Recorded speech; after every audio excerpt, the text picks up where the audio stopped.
Could we have another 2008 crash? Yeah, I think we very well could. I mean, some of these asset classes could completely crash. So much of the stock market and the housing market is just an illusion that's based on money growth.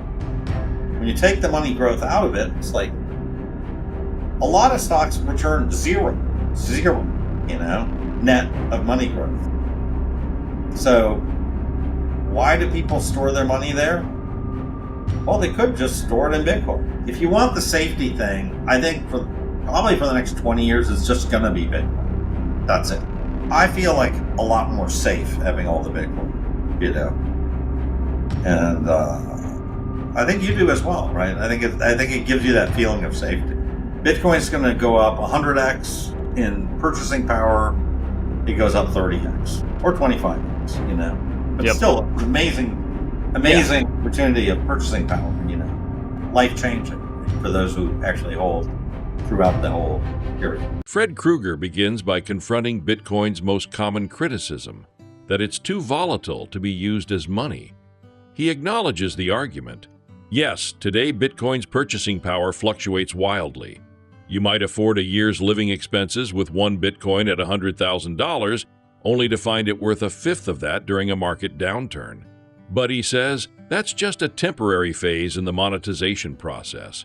Over the next 20 years, as adoption spreads and liquidity deepens, Bitcoin's purchasing power will stabilize, while fiat currencies will become unstable. He envisions a future where people look at fiat and say, I don't even want to deal with this anymore. It's too unpredictable. Please take a little time to like this video, subscribe to the channel, and turn on post notifications for more videos like this.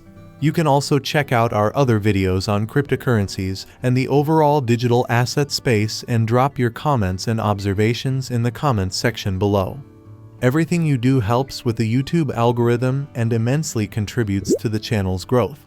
Thanks and enjoy the video. One of the things right now is people say, well, I can't use Bitcoin because it's way too volatile. Which, forget the price of Bitcoin. Just talk about the purchasing power of Bitcoin, right? It's very volatile right now, right? Yeah.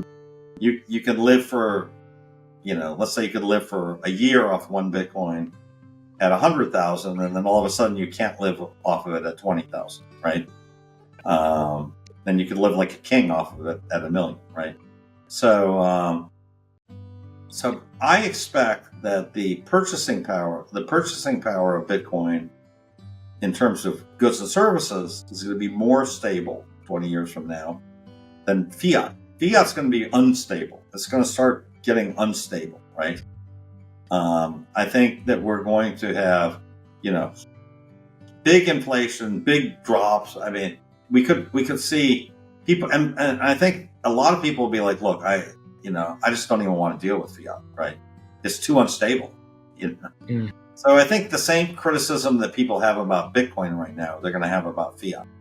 They're going to say, fiat's too unstable. I just don't want to deal with it. I'm a Bitcoin only kind of shop. And I think people are going to start thinking in terms of Bitcoin more, And I think companies in particular are going to start thinking, okay, how should I look at my balance sheet? Well, they're going to have to do two numbers. What's my balance sheet in Bitcoin? What's my balance sheet in dollars, right? And did I make money in Bitcoin terms, or did I start losing money in Bitcoin terms, or did I make money in Bitcoin terms? I think right now it's not, the bar to making fiat return is not that hard. The bar to making a Bitcoin return is going to be very hard. Which sort of tells you that, a lot of these companies, they're gonna have to, it's gonna be, that's where you're gonna have the problem, right? Is how do you make a Bitcoin return? How do you justify a lot of companies out there, right? In a world with, fixed supply. If the thing that's measuring it is fixed supply, how do you don't, right? And how do you justify lending Bitcoin? I mean, you got an asset, a house, and somebody says, well, great, I'd like to borrow some Bitcoin against my house. Great. Well, your house is depreciating at 5% a year in Bitcoin terms. You want me to give you a down payment and you're gonna pay it back, how are you gonna pay it back, right? The collateral is going down, way down, right? Yeah. So and probably wages are going to go down in Bitcoin terms too. So if I say, you got to pay your mortgage is, I don't know, let's just say your mortgage is a million sats a year, right? Well, how do I know? Right now you can make a million sats a year, but 10 years from now you're not going to be able to make a million sats a year, right? That's a lot. Yeah. So I don't know if I can lend it to you, Joe. Like a million, that's a lot. A million sats a year, I can't lend it to you. I'm going to ask a really high interest rate, and it's going to be really hard to qualify for that, especially with this crap collateral you're giving me that's losing 5% of value. Right? I mean, in a decade, your thing's worth half as much. I could repossess the house. Great, I get half of my loan. Right? Yeah. So I feel like I think lending is going to be really challenging. I really feel like the housing market is going to completely change, right? And you realize, and I think the same thing is true with stocks. I think so much of the stock market and the housing market is just an illusion that's based on money growth. When you take the money growth out of it, it's like a lot of stocks return zero, net of money growth. So why do people store their money there?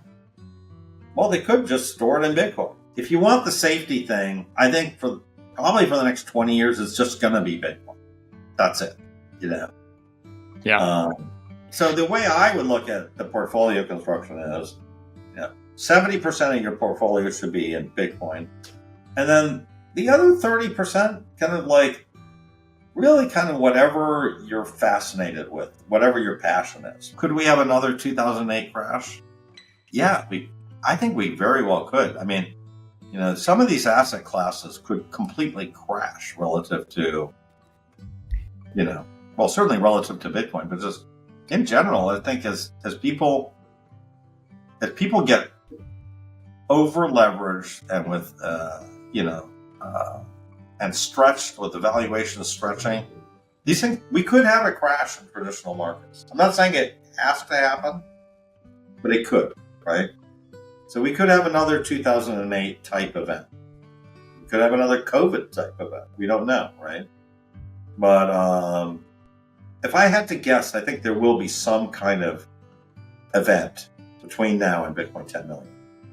Yeah. So, it feels like there's going to be some oh shit, event, right? That we're basically, what the hell do we do? I feel like a lot more safe having all the Bitcoin, and I think you do as well, right? I think it gives you that feeling of safety. Bitcoin is going to go up 100x in purchasing power.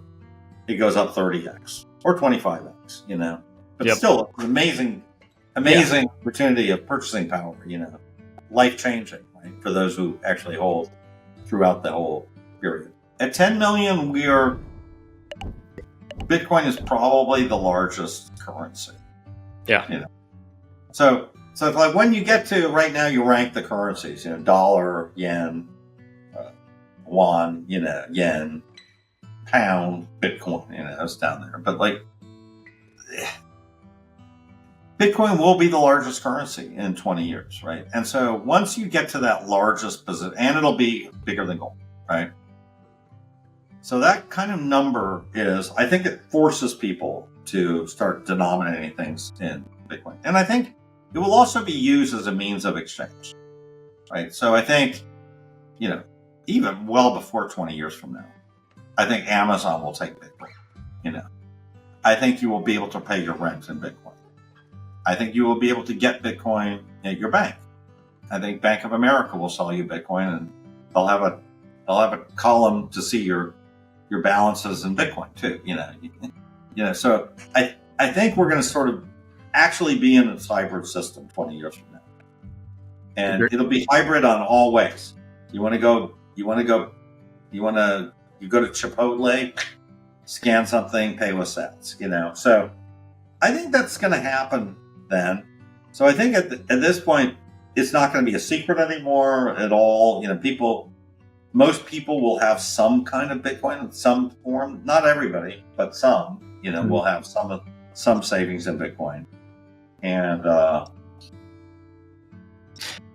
I think that's really roughly when it happens. And I think there will be some institutional things that happen. I think, maybe oil starts trading in Bitcoin,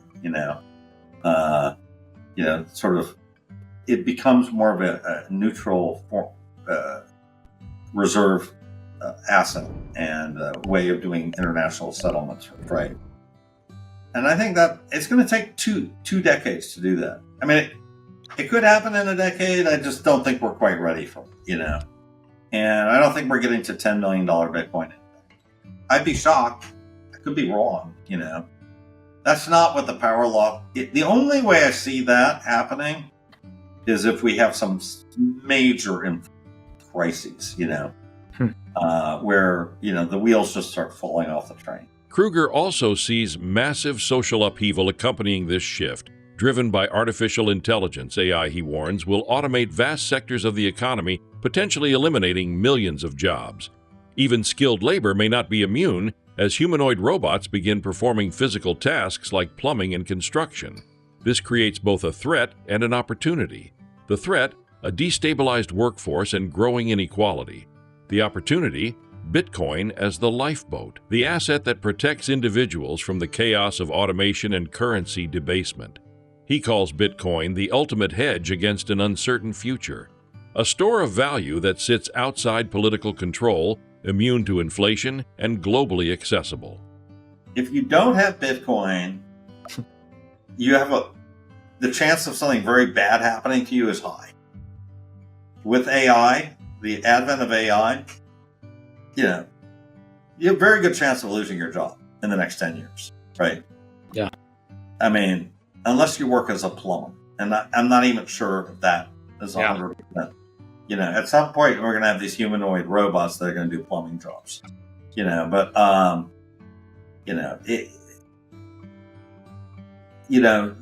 you might want to get some in case it catches on. It's kind of, the thing Hal Finney said.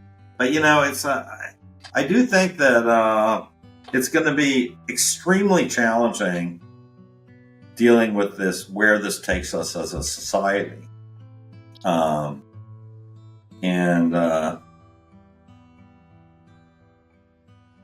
yeah, I do think there's going to be political ramifications too. I do think that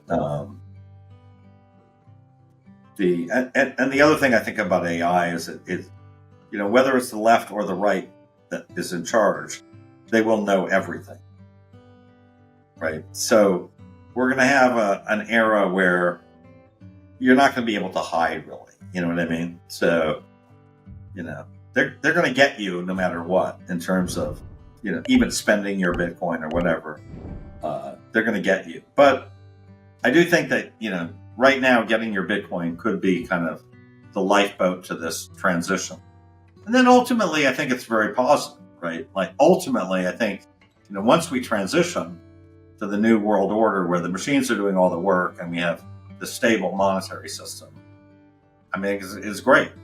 That's a great place to be. And that's, I just think it's going to be we've never gone through anything like this. So any historical analogs are not accurate. Like, a lot of people say, well, the Industrial Revolution, they said it was going to put everybody out of work, but everybody found jobs. And it's true.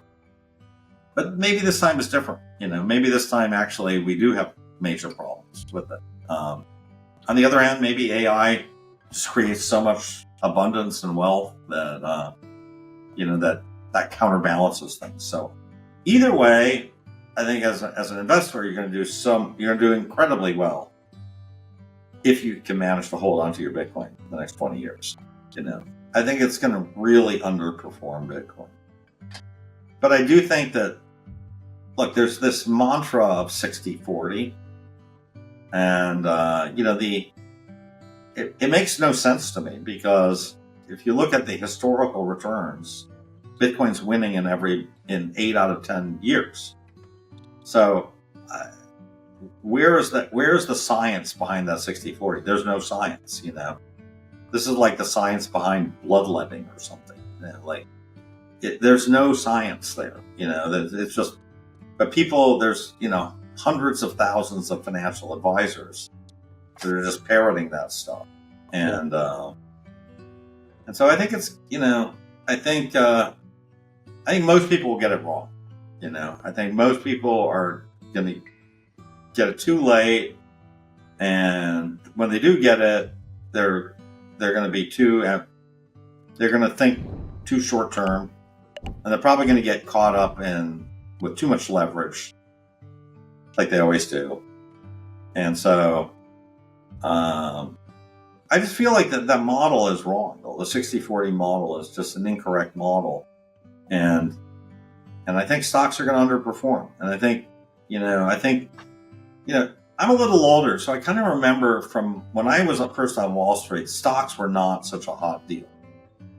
People were not worshiping the indexing gods. They didn't think you should put all your money in S&P 500. So this is more of a newer thing. I mean, it's not new now, but I say especially over the last 30 years, indexing has just gotten really, big. And you have all these advisors who they've gotten very good at collecting assets and putting them into these index funds. And so, they haven't gotten yet good at collecting assets and putting them into Bitcoin funds. Yeah. I think that's going to start, but I think there needs to be this new religion of Bitcoin asset allocation that needs to happen. And it takes a long time. I mean, Vanguard was started in the 1970s, right? And it didn't really take off until 1990s, So it took 20 years of just, John Bogle pushing this idea that you need to index. And probably right now is exactly the wrong time to do it. But it worked great, for 30 years. Yeah. But I just think its time has come. Japanese equities worked fantastic from 1950 to 1990. 40 years, just unbelievable, right? Biggest bull market of all times. Everybody in Japan did great. And then it stopped working. And equities just now got back to where they were in 1990. Just now, So 36 years later, we're back to where we were in 1989. Krueger also draws fascinating historical parallels. He notes that indexing, the practice of passive investing in market averages like the S&P 500, only became popular in the 1990s, after Vanguard spent decades evangelizing it. It took 20 years of cultural change for indexing to become mainstream. He believes Bitcoin is following the same timeline. A new religion of Bitcoin asset allocation is emerging, one that will take a generation to replace the 20th century's faith in equity markets. He even compares it to Japan's equity boom, a 40-year bull run that ended abruptly in 1990, after which the market took 3 decades just to return to previous highs.